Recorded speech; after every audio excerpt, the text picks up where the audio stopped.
In last week's video, we talked about the difference between making direct charitable contributions and putting money into a donor-advised fund.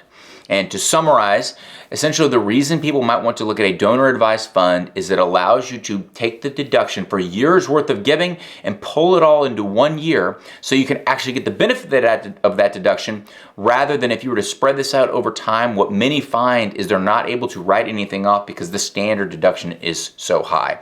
Now, for a little bit more detail, go into last week's video and we'll discuss. Okay, so donor advised fund. Let's say you think, okay, Kyle, I think the donor advised fund might be right for me. Again, talk with your CPA, talk with your financial advisor to work through this strategy. But if you think this might be something that you're interested in looking at, you're thinking, okay, how do I get money into the donor advised fund? What is the most effective way to do this? Well, theoretically, you could just cut a check and put it into a donor advised fund. In other words, just transfer cash into the account. And we were using, as examples, contributing $10,000 a year to charity versus $100,000 in a donor advised fund. So I'm just going to use $100,000 as the example from last week. Okay, so let's say you were going to say, how do I put $100,000 in this donor advised fund? Well, again, like I just said, you can just cut a check, transfer the cash, whatever's simple. And that is a strategy that you can use. The benefit of that is you will get the deduction, right, for that on your tax return, for that full $100,000, rather than just making them over time and spreading it out and getting eaten up by the standard deduction. Okay, so you got the benefit for the $100,000. Is there anything else you can do to be even more tax efficient? So what's level 2 donor advised funding?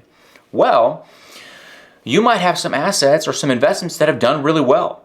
And you look at them, you say, oh, I've been holding on to these for a really long time. I don't want to sell them because there's so much in gains, right? I don't want to pay that tax bill.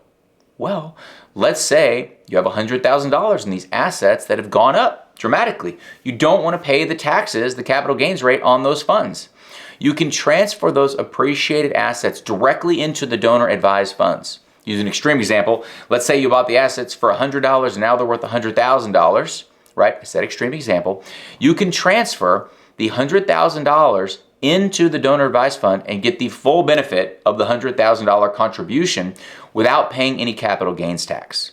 So you saved it on the capital gains tax, so money you did not have to pay, and you got the full credit for your donation. And so it's not that sending cash directly into a donor advised fund is a bad idea. You'll still get the benefit of lumping all those charitable giving years together. But if you are trying to be optimal, you can look at your appreciated assets and securities and you can fund the donor advised fund with those, and that way you can avoid the capital gains tax associated with selling and get the full deduction.